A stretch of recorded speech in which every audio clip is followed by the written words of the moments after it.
Om Swastiastu. Wassalamualaikum warahmatullahi wabarakatuh. Salam sejahtera, shalom, rahayu untuk kita semua.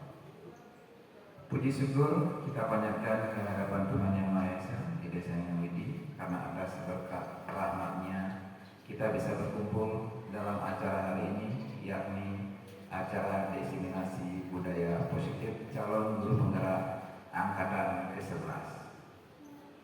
Yang terhormat Ibu Kepala SMA Negeri 1 Banjar, yang saya hormati Bapak Ibu Guru yang sudah hadir di acara hari ini. Adapun susunan acara hari ini sebagai berikut.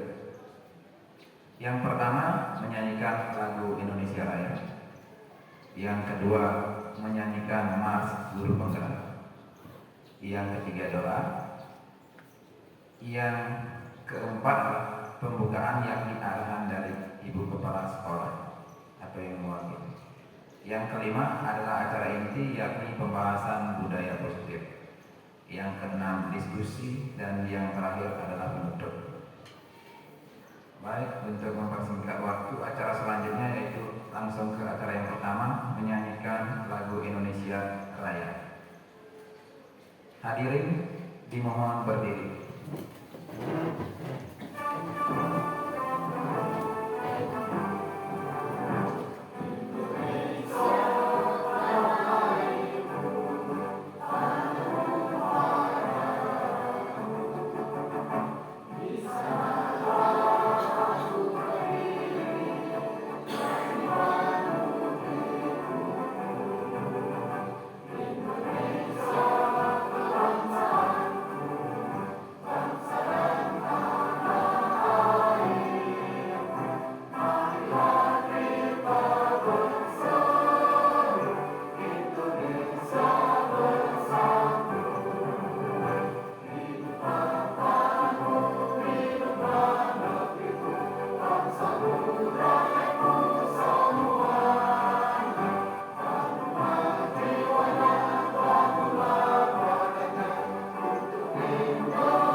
Selanjutnya adalah menyanyikan Mars Guru Penggerak.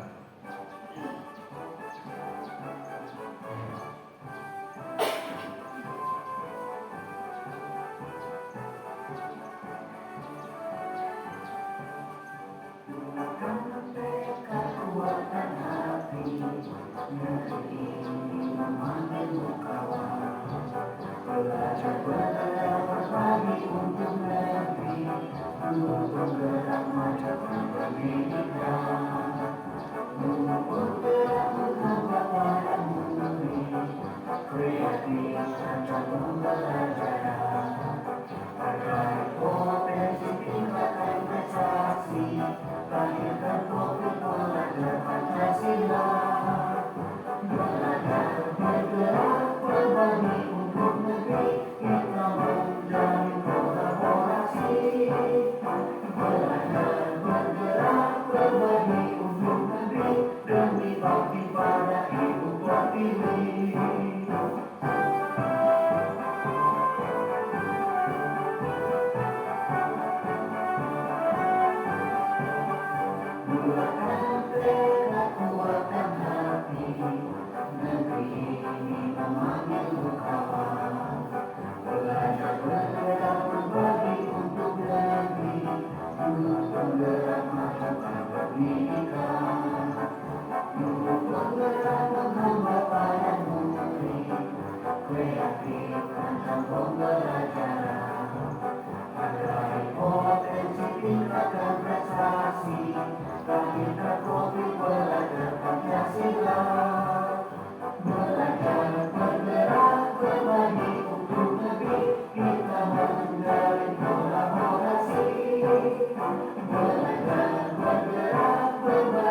Untuk acara selanjutnya yaitu arahan dari Ibu Bapak.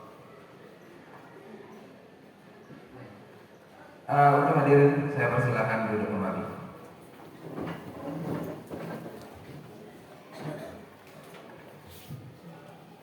Untuk acara selanjutnya yaitu arahan dari Ibu Kepala SMA Negeri 1 Banjar. Kepada Ibu saya persilakan. Ya, satu dua. Baik, terima kasih Pak Siana yang sudah membantu kegiatan hari ini, diseminasi tentang budaya positif yang disampaikan oleh calon guru penggerak yaitu Ibu Dayu. Selamat Bu Dayu, sudah giginya, sudah tanda tangan maksudnya ya. Bapak Ibu yang saya hormati, jadi selamat pada Ibu Dayu. Terima kasih sudah menyiapkan segala tugas yang diberikan oleh pelatih ya atas nama PP. Untuk guru-guru yang hadir juga, Bapak Ibu guru, terima kasih sudah berkenan mendukung ya kegiatan rekan kita dalam tugasnya mendiseminasikan budaya positif yang tentunya Bapak Ibu, kenapa melibatkan Bapak Ibu ya, supaya hal-hal yang menjadi kewajiban untuk diketahui itu bisa kepada ibu-ibu atau bapak-bapak yang belum sebagai CGP.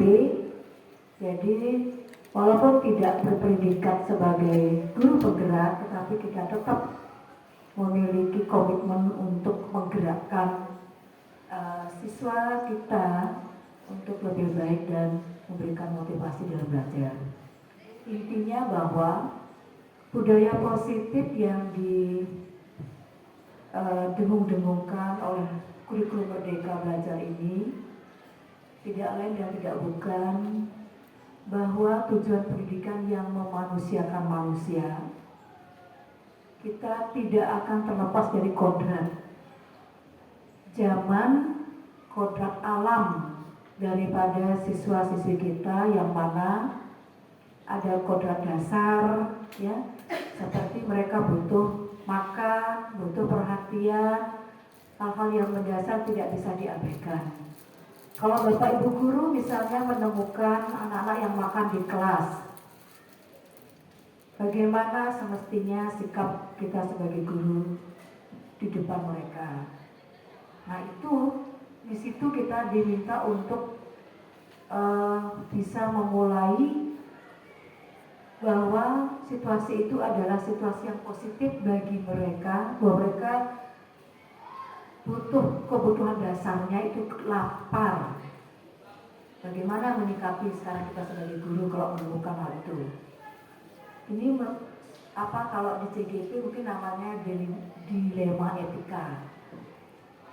Hal lain lagi Bapak Ibu, seperti kemarin saya langsung menghadapi anak yang meninggalkan tugasnya mengikuti ANBK assessment bukan hanya ini, untuk memenuhi kebutuhan dalam ekonomi. Anak itu namanya Dika Sastrawan di kelas 11.5. Dia meninggalkan sekolah tugasnya untuk mengalap cengkeh. Tetapi syukur kita bisa berkomunikasi langsung dengan orang tuanya.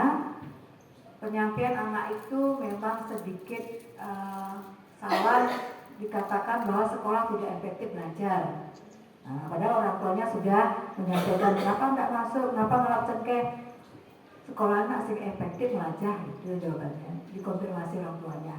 Tetapi dimohonkan untuk suruh datang, anak itu terlambat datang. Mungkin Bu kita tahu, tidak berjalan ulangan kemarin ya. Nah itu saya menemukan langsung karena kebetulan saya kemarin masuk mengawasi juga simulasi.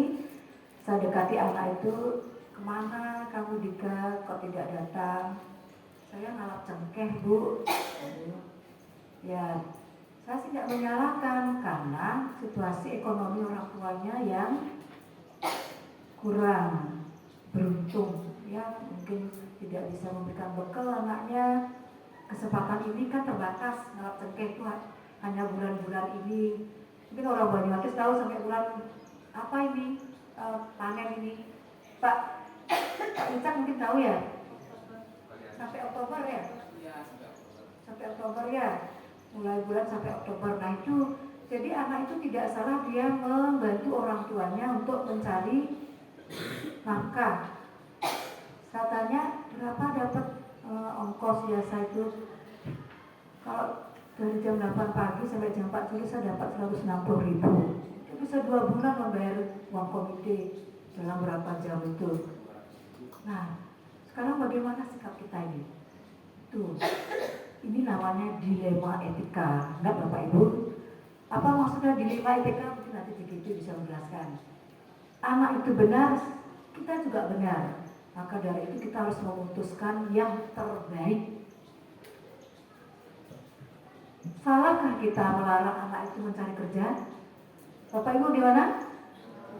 Kalau dia mendapati orang tuanya yang sakit, tidak bisa mencari kerja, anaknya yang bekerja, sementara dia dituntut untuk belajar, salahkah kita menyalahkan anak itu? Salah, kita menyalahkan anak itu karena tuntutan kebutuhan dasar. Jangan bisa dari SPP, makan pun mungkin tidak bisa anak itu kalau tidak bekerja. Kan begitu Bapak Ibu. Disinilah kita sekarang dihadapkan oleh situasi seperti itu, sehingga kemarin itu saya menghadapi anak itu, saya izinkan, silakan habis kamu ikut simulasi pulang, lanjutkan mencari metik cengkeh. Makanya saya WA Ibu Nesara sebagai walinya, Bu mohon jangan diampal anak ini, dikasih ampal, karena anak itu memang mencari kerja, tidak keluyuran dia, tidak pules-pulesan dia, tidak malas-malasan dia. Itulah kan masalahnya, bahwa anak itu, nah nanti ini kalau berturut-turut seperti itu tentu kita harus berkomunikasi dengan orang tua, bahkan dengan sekolah untuk membebaskan mungkin uang komitinya kalau memang situasi orang tuanya sangat-sangat tidak mampu. Itu yang seharusnya kita, layanan itu yang harus kita berikan pada anak-anak kita sehingga nyaman belajarnya. Kalau memang harus seperti itu ya kita harus memberikan pelayanan yang ekstra, berikan dia daring selama ya dia memang seterusnya mencari kerja seperti itu sampai Oktober ya Pak ya saya.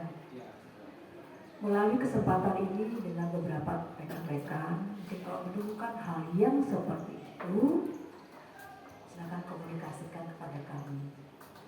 Catat data anak-anak itu, fisik. Kalau memang kelihatan rumahnya nggak layak, kerjaan orang tuanya nggak menetap, ya kita harus berikan pelayanan bebas komite, minimal bebas komite supaya lebih ringan orang tuanya. Nah Bapak Ibu, itu hal yang harus kita memang, tugas kita berat sekali, tidak hanya di kelas mengajar, memberikan ilmu pengetahuan, harus kita mengetahui masalah-masalah yang dihadapi siswa sehingga membuat siswa itu tidak belajar dengan apa sesuai harapan. Itu Bapak Ibu ya. Bapak Ibu, jadi budaya positif ini harus dikembangkan di setiap situasi, di setiap ruang, di setiap tempat sehingga kita betul-betul memberikan pelayanan seperti lagu tadi, menghamba pada murid. Menghamba berarti menghormat, menghamba itu artinya betul-betul kita memberikan pelayanan sesuai dengan kebutuhannya. Ya, demikianlah yang bisa saya sampaikan. Selamat berdiseminasi. Sampai jam berapa Bu Dani? Oh ya, saya akan mengikutinya sambil bekerja juga. Terima kasih. Semoga berkenan dan mohon maaf jika ada hal yang kurang berkenan. Saya tutup dengan Om Santi Santi. Assalamualaikum warahmatullahi wabarakatuh. Baik, terima kasih Ibu Kepala SMA Negeri 1 Banjar sudah memberikan arahan pada kegiatan hari ini. Oke, untuk itu kita langsung saja ke acara inti, yaitu penyampaian diseminasi budaya positif dari Ibu Dayu, calon penggerak kita. Untuk itu kepada Ibu Dayu saya persilakan.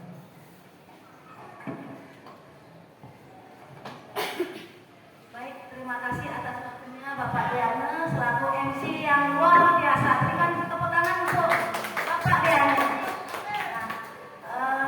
Sebelumnya izinkan saya mengucapkan pamit dari rumah. Om Swastiastu. Assalamualaikum warahmatullahi wabarakatuh. Salam sejahtera untuk kita semua. Yang terhormat Ibu Kepala Sekolah, yang saya hormati Ibu Bapak yang sudah hadir pada acara hari ini, yaitu pembahasan tentang budaya positif di sekolah kita. Namun sebelumnya mohon maaf ya Bapak Ibu, saya di sini bukan menggurui Bapak Ibu, ya. Namun di sini kita bisa berbagi, sharing-sharing pengalaman Bapak Ibu dan pengalaman kita semua di sini. Namun sebelumnya saya minta bantuan kepada Bapak Ibu untuk melakukan ice breaking sebentar, biar kita refresh, gitu ya, biar kita fresh, santai mengikuti acara hari ini untuk 1 jam ke depan. Ya, untuk Bapak Ibu mohon berdiri berhadapan-hadapan dulu dengan pasangan duduknya. Minta tolong ya, yang pakai masker tolong dilepas dulu. Berhadapan-hadapan ya, Bapak Ibu. Biar kita lebih santai gitu ya. Ya, berdiri boleh. Ya, Ibu bisa melakukan senyum 30 detik.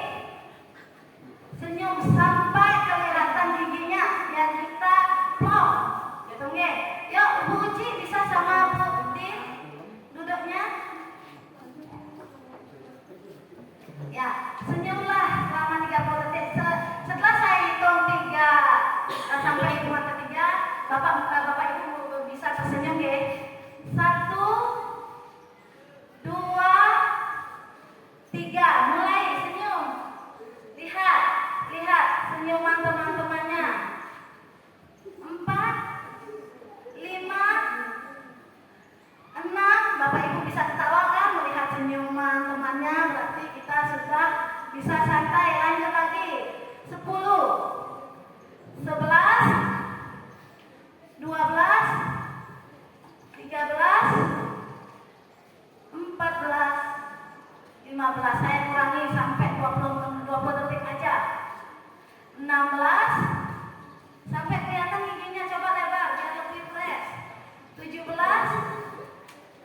18, 19, 20. Ya. Gimana Bapak Ibu rasanya? Setelah tersenyum beberapa detik tadi? Ya. Nah, kita mulai saja ya. Ingat Ibu ya, kita berbagi di sini pengalaman Bapak Ibu. Siapa tahu dari pengalaman Bapak Ibu saya bisa adopsi begitu ya, bisa saya terapkan di kelas ataupun di luar kelas. Gitu ya. Nah, pertama budaya positif. Kita disarankan sebagai guru menerapkan budaya positif ya, biar demi kelancaran atau kegiatan di sekolah, biar demi kenyamanan anak-anak peserta didik untuk mengikuti pembelajaran baik di kelas maupun di luar sekolah. Gitu ya. Menurut Bapak Ibu budaya positif itu apa? Menurut Bapak Ibu budaya positif apa? Siapa? Oke, Ibu ayo pakai mic-nya.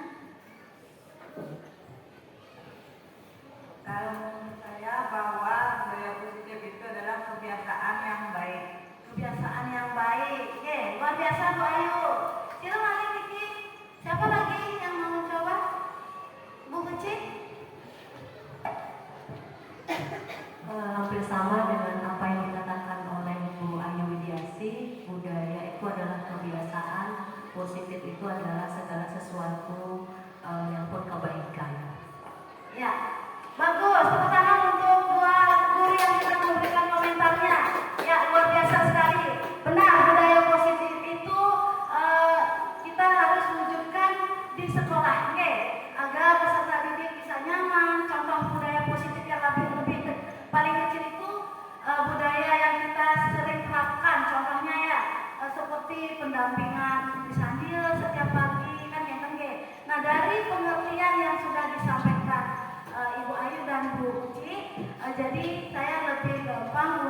melanjutkan presentasi ini. Nah, di sini ada konsep budaya positif.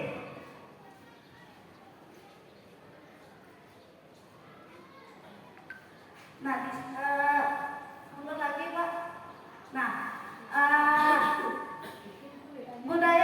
konsep budaya positif yang saya peroleh dari program pendidikan TGP itu ada 7. Pertama, disiplin positif. Kedua, memotivasi perilaku manusia. Dari memotivasi perilaku manusia itu kita bisa membentuk keyakinan kelas. Terus, jadi kita sudah membentuk keyakinan kelas, jadi kita tahu kebutuhan dasar manusia. Kelima, itu posisi kontrol restitusi, dan yang terakhir tentang segitiga restitusi. Oke. Pertama tentang disiplin positif.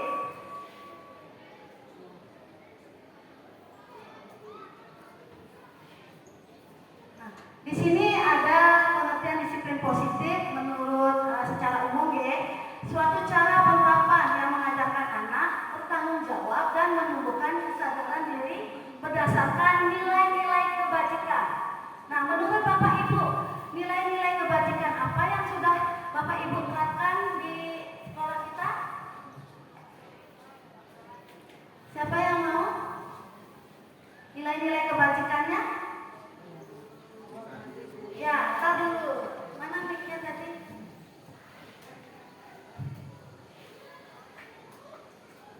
Yuk Pak Rifai. Dan kebajikannya salah satunya upacara bendera, Trisakti gitu. Ya. Ada lagi? Itu aja. Ya, luar biasa jawabannya. Nih, Bu Marni. Nilai kebajikan yang sudah diterapkan anak-anak biasanya senyum, sapa, salam. Ya, bagus. Ada lagi Bu Marni? Mungkin Bu Santi? Sama. Ya, luar biasa sekali ya jawaban dari Bu Marni dan Pak Rifai. Benar sekali. Nah, nilai-nilai kebajikan yang sudah diterapkan di sekolah kita, senyum sapa 5S itu ya kalau nggak salah ya Bu Marni. Ya, coba sebutkan lagi Bu kita. Oh, 3S. Apa aja Bu kita? Senyum, sapa, salam. Di sini saya bahwa kita sudah mengetahui nilai-nilai kebajikan di sekolah kita yang sudah kita terapkan berdasarkan profil pelajar Pancasila yang kita pergunakan dalam penilaian sehari-hari, bahkan untuk mengikuti nilai raport yang ada 6 dimensinya itu. Yang pertama, beriman, bertakwa kepada Tuhan Yang Maha Esa, berkebinekaan global, bergotong royong, kreatif, bernalar kritis, dan mandiri. Nah, dari profil pelajar Pancasila ini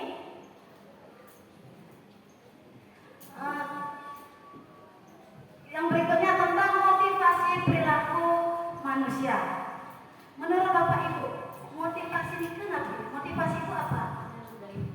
Ya. Kalau menurut saya motivasi itu adalah penyemangat. Menurut Bu Puji, penyemangat untuk menyemangati anak-anaknya. Itu dia. Nah, di sana terdapat gambar anak-anak yang melakukan Jumat bersih gitu ya. Dan itu salah satu contoh motivasi yang kita berikan kepada guru-gurunya nih. Anak-anak melakukan Jumat bersih. Kita mendukung untuk mendampingi, bahkan kita bisa ikut melakukan kebersihan itu, gitu nggih. Selanjutnya, nah, dari motivasi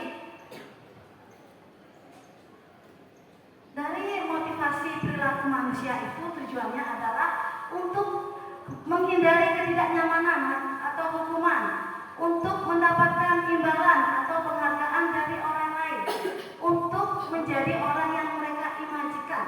Di sini motivasi itu ada dua secara umum, yaitu yang dari motivasi internal dan motivasi dari eksternal, gitu. Nah, yang pertama, untuk menghindari ketidaknyamanan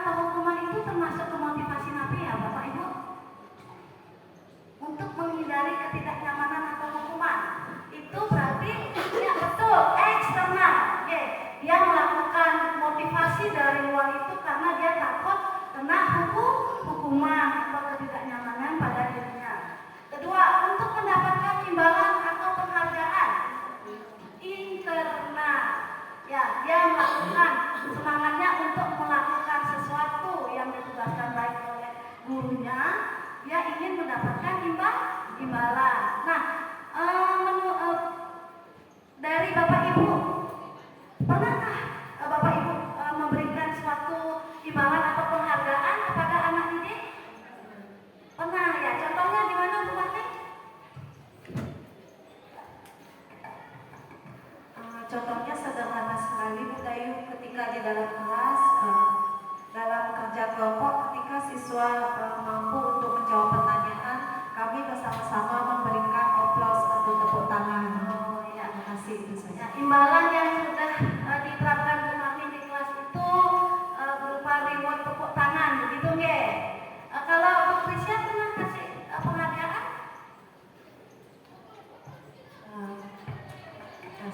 Pernah, terutama sama juga sama Bu Marti, ketika siswa melakukan presentasi di kelas, ada jawaban yang memang bagus, itu akan diberikan tepuk tangan dan juga reward berupa penambahan poin biasanya nilai. Terima kasih. Rewardnya nanti berupa poin nilai untuk jawaban yang memang lebih baik dari teman-teman yang lainnya. Penghargaannya itu dari Bu Krisya itu penambahan poin nilai. Oke, bagus sekali.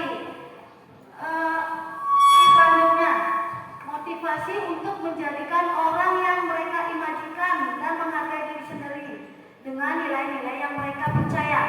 Itu termasuk ke motivasi nanti Bapak Ibu internal, bisa saja juga di eksternal ya, karena mereka mungkin bercermin kepada orang lain yang mereka imajikan.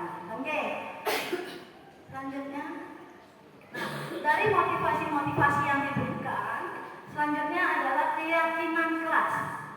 Keyakinan kelas di sini kita sebagai guru sudah seharusnya, sepatutnya membuat, menerapkan dan melaksanakan keyakinan kelas untuk lebih mendisiplinkan siswa, pastinya mendisiplinkan siswa dan memotivasinya.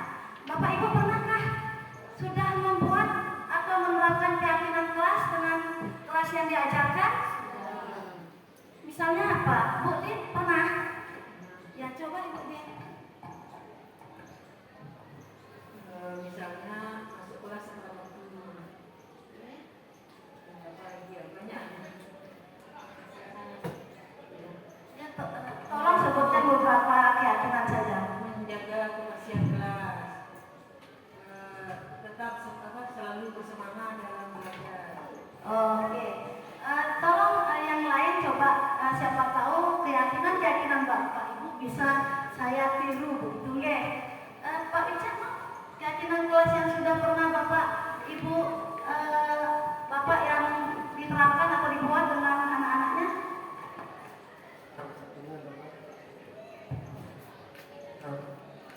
Kumpul tugas walaupun tidak selesai. Lagi ada? Kalau meja harus tidak ada tambah. Tadi ada? Dua yang efektif. Yang sudah diterapkan yang efektif itu baru dua nggih. Mengumpulkan tugas walaupun tidak selesai itu tambah nilai. oh gitu. Tetap dikumpulkan walaupun tidak selesai. Oke. Lagi sama harus di kolom bangku itu harus bersih ya. Ada lagi Bapak Ibu yang bisa sharing dari keyakinan kelasnya? Biasa. Sebelum memulai pembelajaran itu yang pertama kita pasti melakukan yang namanya keyakinan kelas atau kesepakatan kelas atau perjanjian kelas. Kalau di mapel saya biasanya yang pertama itu hadir tepat waktu. Yang kedua menjaga kebersihan kelas. Yang ketiga biasanya mengenai kehadiran. Kehadiran itu minimal 80% lah. Hadir, kalau misalnya tidak hadir harus ada keterangan. Kalau tidak hadir tanpa keterangan itu sudah dianggap bolos. Kalau hadir ada keterangan, kalau sakit harus ada surat sakit. Minimal mereka buat sendiri surat sakitnya. Kalau misalnya hadir karena sakitnya 2-3 hari, biasanya harus ada surat keterangan dokternya. Kemudian kalau izin ya harus ada surat izin.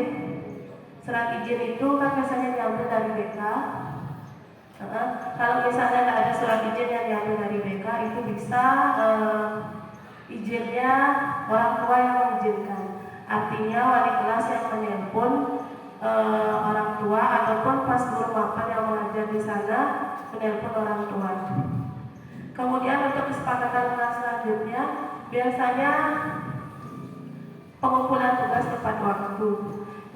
Kalau di mapan saya itu tugas yang saya kasih itu menggunakan rentang waktu, tidak harus hari ini selesai, harus ada hari ini dikumpul. Tetapi bisa saja hari ini dibuat, tetapi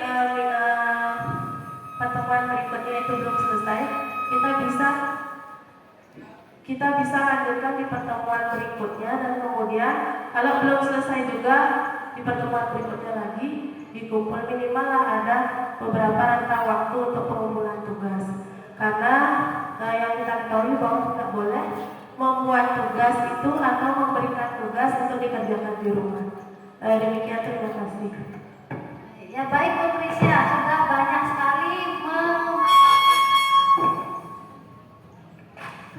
sekali memaparkan keyakinan kelasnya beserta penjelasannya. Tepuk tangan untuk Bu Trisya. Nah, keyakinan kelas yang Bapak Ibu telah buat sama anak-anak didiknya di kelas itu sudah sangat bagus sekali, sudah luar biasa sekali, dia menginspirasi saya.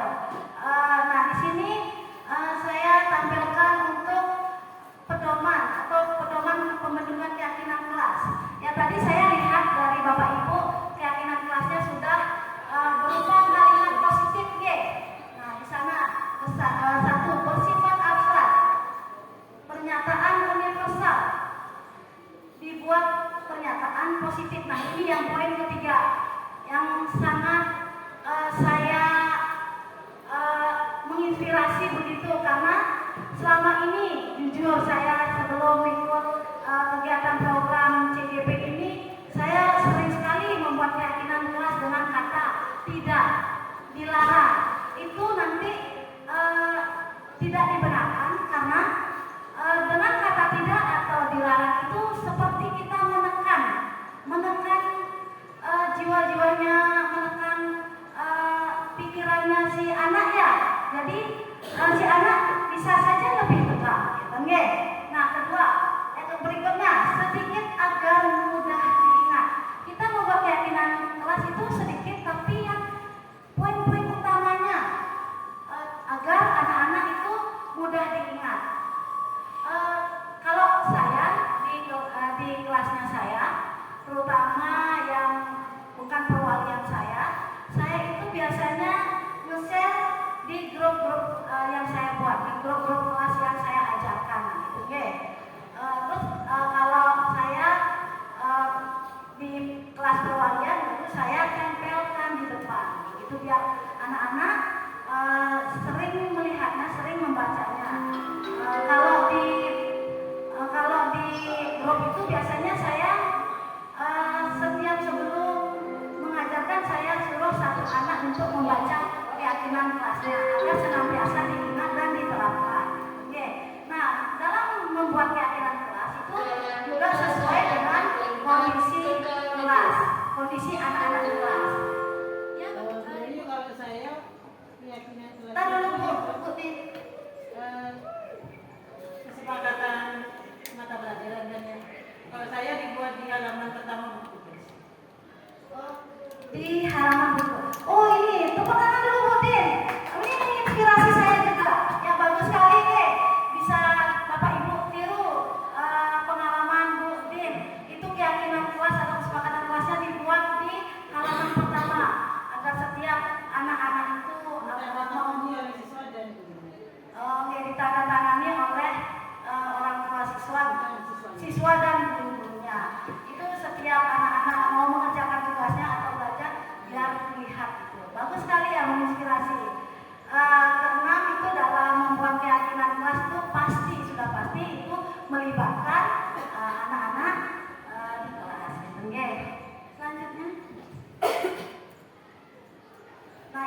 keyakinan kelas yang secara umum yang saya buat. Berdoa sebelum mulai kegiatan belajar, menjaga kebersihan, tepat waktu seperti Pak Wicak ya, keyakinan kelasnya tadi, saling menghargai ketika ada yang berkomentar, bergilir begitu. Untuk berkomentar kalau udah ditunjuk sama gurunya baru mau berbicara, boleh berbicara. Tidak menggunakan HP, ini yang paling sering kita temui. Kalau tidak dibuatkan begini, kita baru masuk kelas saja sudah mereka belum apa-apa sudah ngambil HP, ya belum mendengarkan apa yang kita arahkan untuk pembelajaran di kelas itu. Nah selanjutnya kebutuhan dasar manusia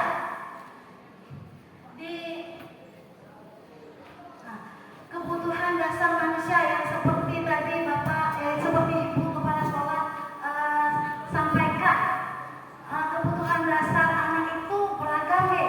Kalau menurut saya itu perlu ditambahi karena di pendidikan CGP saya dapatkan seperti itu. Kalau menurut saya itu kurang ya. Saya maunya menambahkan di kesehatan. Ya, itu kan termasuk kebutuhan dasar manusia. Ya, apa-apa memulai kegiatan, apa-apa yang akan kita lakukan pasti kita harus sehat, gitu ya. Nah, untuk di sini saya tampilkan pertahan hidup, kasih sayang, penguasaan, kebebasan, kesenangan. Nah, yang kayak tadi Ibu Kepala Sekolah pengalamannya menemui siswa atas nama Dika Sastrawan. Dika Sastrawan katanya dia lebih mengutamakan bekerja untuk mendapatkan uang begitu, karena ya mungkin kita bisa dah menilai kalau orang tuanya mungkin kurang begitu ya perekonomiannya, maaf. Jadi menurut Bapak Ibu kebutuhan yang harus dipenuhi Dika itu yang mana? Jika dilihat di tampilan di depan, bertahan hidup lagi, kesenangan, ya, semuanya ya, kebebasan juga kok bisa. Bagaimana Ibu Din? Menurut Ibu Din, kalau itu Dika sangat perlu sekali uang, dia lebih mengutamakan bekerja ketimbang dengan datang ke sekolah itu. Menurut Ibu Din katanya kebebasan atau penguasaan itu. Kalau ya, Budayanya kan apalagi sebagai anak remaja gitu. ya, Kan semuanya ya, kebebasan. Ya, mungkin menurut maksud Ibu Din karena dia memerlukan uang, jadi dia lebih bebas gitu menentukan hidupnya gitu. tapi ada batasnya juga. Oke, ya, ya menurut Bu Din semua. Kalau menurut Bu Gita tadi kesenangan, ya, menurut Bu Gita kesenangan sama dengan saya. Mungkin tidak hanya bertahan hidup saja nih, Dika Sastrawan itu yang dibutuhkan, tapi kesenangan juga.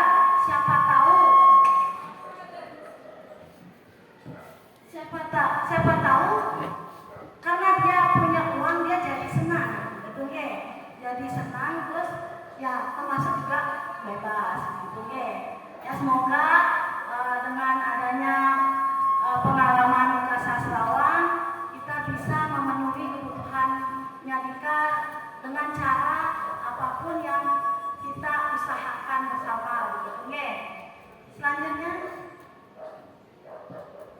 nah di sini kebutuhan dasar anak. Ketika seorang siswa melakukan suatu perubahan yang bertentangan dengan kebajikan, seperti kasusnya Dika, atau melanggar peraturan, hal itu dikarenakan karena mereka gagal memenuhi kebutuhan dasarnya. Selanjutnya, nah ini lagi ada peristiwa, ada kejadian di sekolah.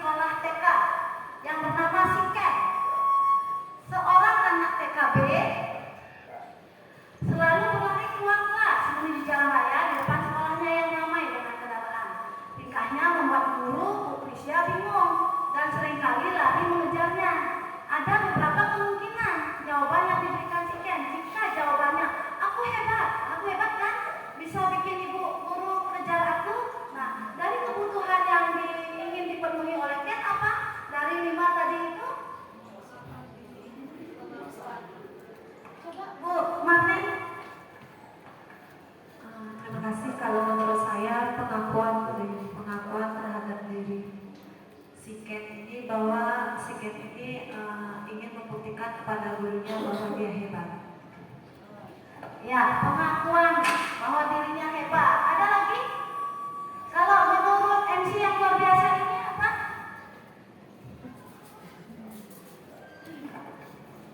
Jawaban saya sih sama seperti Bu Marning. Karena kalau saya lihat dari sini ya, kan ada penguasaan. Di sana ada harga diri, keinginan untuk dianggap, diakui. Itu sih jawaban saya. Terima kasih Bu. Penguasaan gitu ya. Jadi penguasaan ya, ya. Bisa saja. Ya, Bu Di lagi. Karena dia masih TK, jadi menurut saya kesenangan. Kesenangan. Jadi kesenangannya dia. Itu jika dilihat dari aku hebat kan bisa bikin ibu guru kejar aku, ya kesenangan itu sebenarnya semua benar, kesenangan, penguasaan, karena di tingkat TK itu kan masih ingin bersenang-senang, ini caper gitulah, cari perhatian sama gurunya begitu ya bagus, luar biasa jawabannya. Terima kasih Bapak Ibu. Nah, masuk ke 5 posisi kontrol restitusi. Itu, nah di sini ada 5 posisi kontrol restitusi. Sebagai pemukul, sebagai yang Bapak Ibu sudah baca ya. Nah, saya tanya kepada Bapak Ibu di sini semua. Bapak Ibu pernah di posisi yang mana? Jujur, nggak apa-apa. Bu Santi, Bu Santi.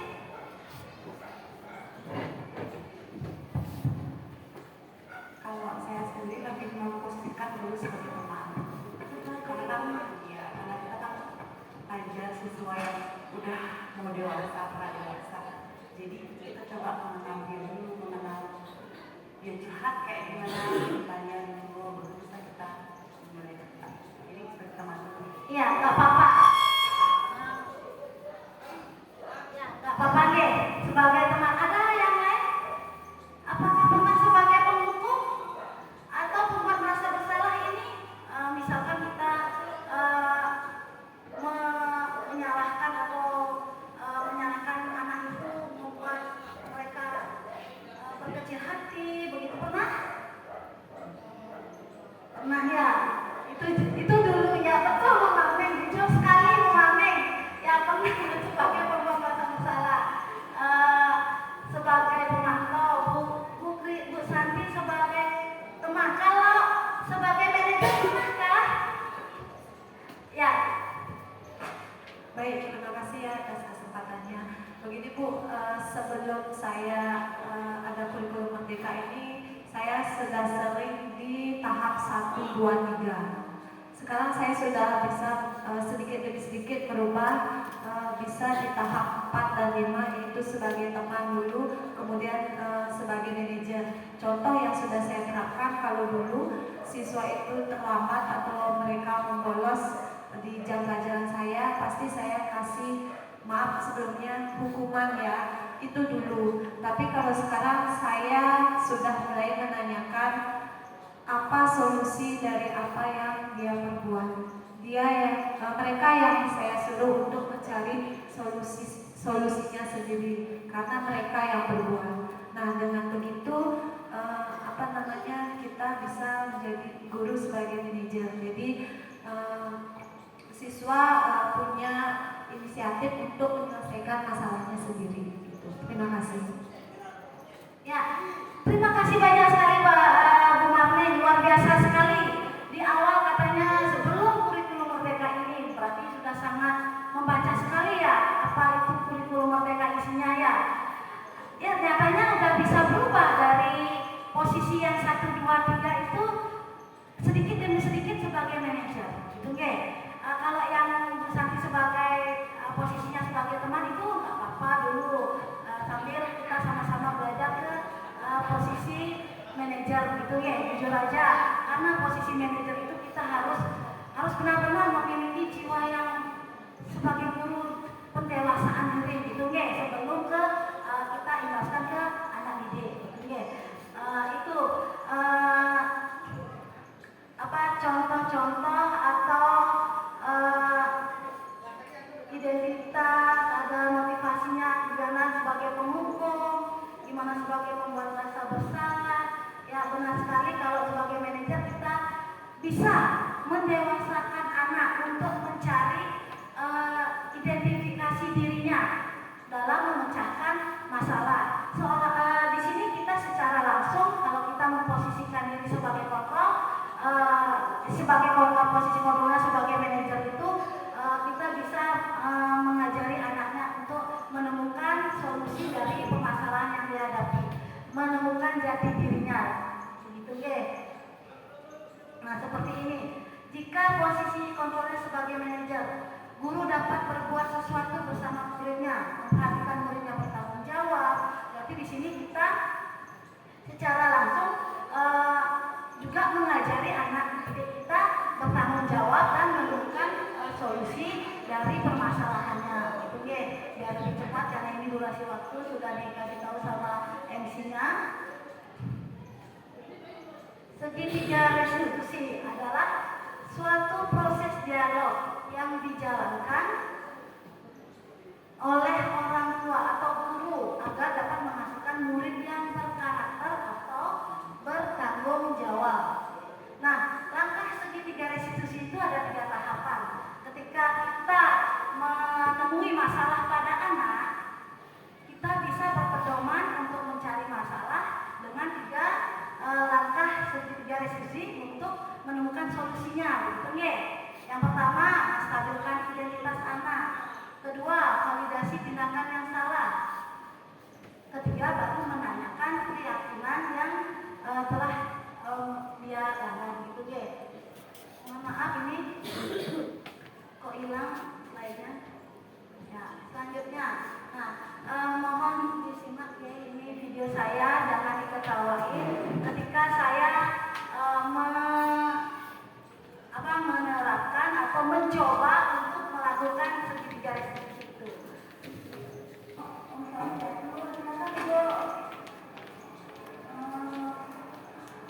Apakah kamu tahu mengapa itu ada ini?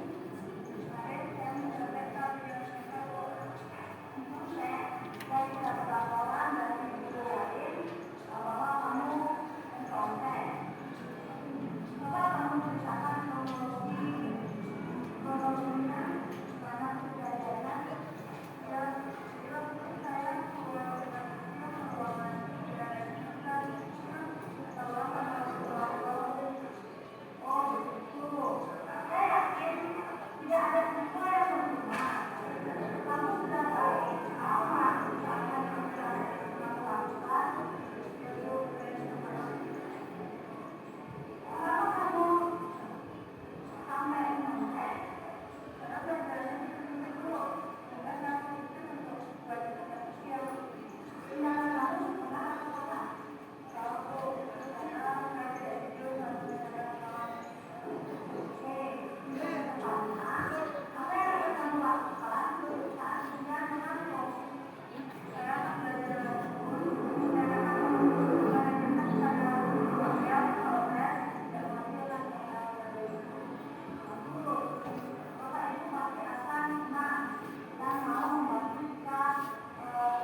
posisi kontrol apa yang sudah saya terapkan pada anak didik itu? Posisi kontrol apa? Sudah menanyakan dengan tahapan 3 segitiga restitusi itu. Posisi kontrol apa, Bu Mani? Ya, kita apa? Manajer, oke. Karena saya sudah menanyakan secara baik-baik sesuai langkah segitiga restitusi. Karena di sini Sukri yang tadi, tokohnya yang tadi itu sudah bisa menemukan, dia sadar diri tentang kesalahan dan dia tidak akan mengulangi lagi, katanya di akhir itu ya.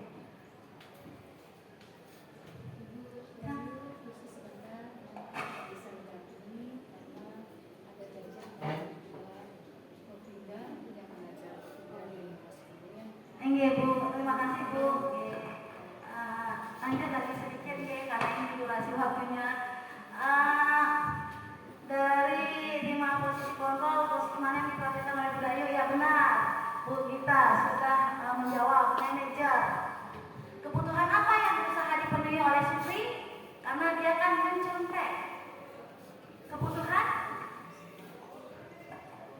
Kebutuhan dasarnya yang dipenuhi oleh Sukri dari kesalahannya tadi mencontek itu kebutuhan dasar yang mana? Ya, ini jawabannya ya. Ingin dihargai dan mendapat pengakuan. Ya, ketika dia merasa mencontek terus mendapatkan nilai yang besar, berarti dia kan ingin mendapat pengakuan dari gurunya bahwa dia hebat. Oke, nah itu menstabilkan identitas. Nah, kenapa kamu melakukan kegiatan mencontek? Oke, validasi tindakan.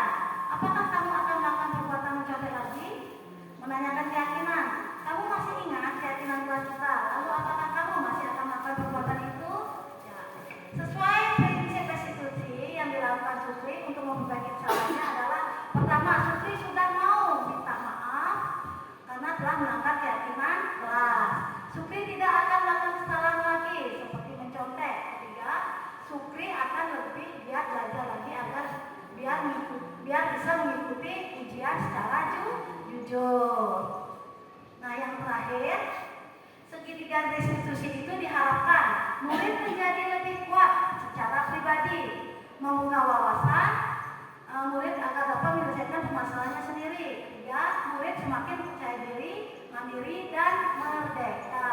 Oke, segitu yang bisa kita sharing berbagi sama Bapak Ibu, luar biasa. Tepuk tangan dulu. Ya, sekarang langsung saja saya buka untuk tanya jawab. Saya buka untuk 2 penanya atau berapa orang. Siapa yang mau? Bapak Ibu? Ada yang bertanya? Kita?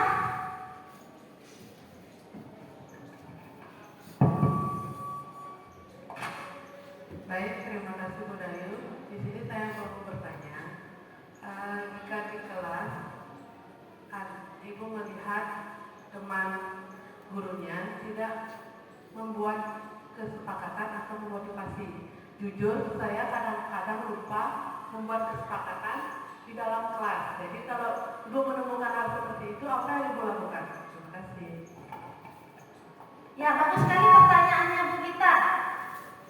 Jika ada guru yang tidak membuat keyakinan kelas, dia hanya mengajar, memberikan materi, tapi tanpa memotivasi, apa yang saya lakukan?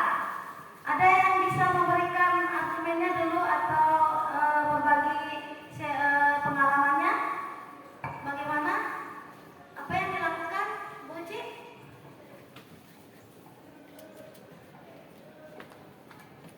Jauh sekali duduk Bu Uci ya. Ini bisa diulang Bu Gita pertanyaan.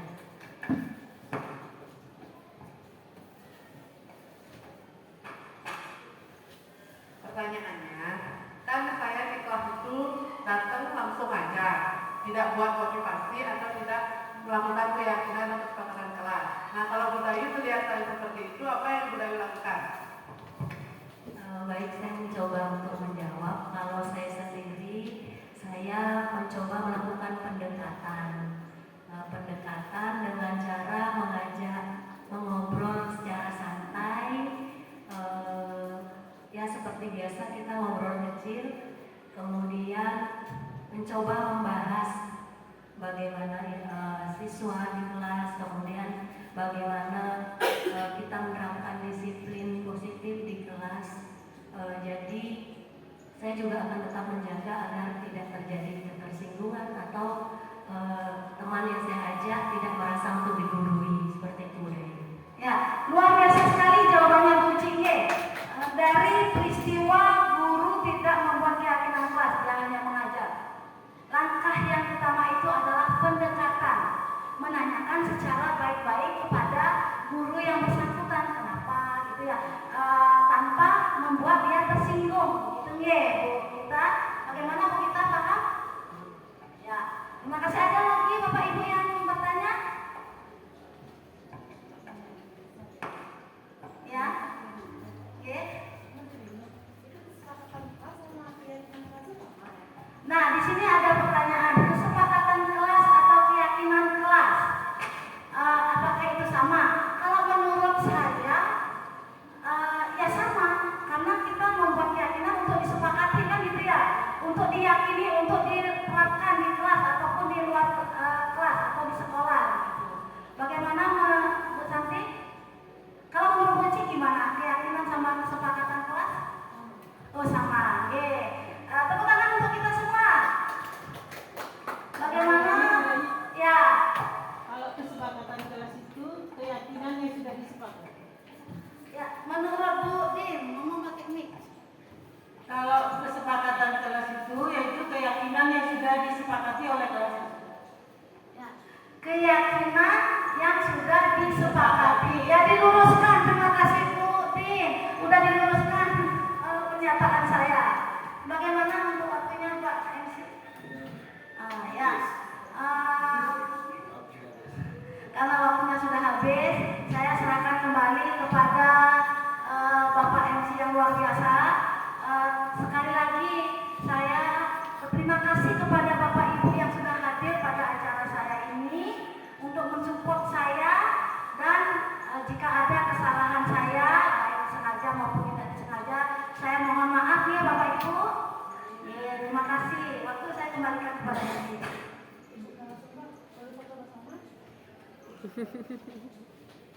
Bersama tadi. Baik, demikian tadi pembahasan budaya positif dari Ibu Dayu yang sekaligus tanya jawab, menyampaikan semua luar biasa dan semangat dan menggebu-gebu. Dengan berakhirnya sesi pembahasan dan tanya jawab tadi, berakhir pula acara hari ini. Terima kasih sekali lagi untuk Bapak Ibu yang telah bersedia hadir. Apabila ada kesalahan dari kami, baik sengaja maupun tidak sengaja, kami mohon maaf. Untuk itu kami tutup dengan Param Santi. Om Santi Santi Santi. Wassalamualaikum warahmatullahi wabarakatuh.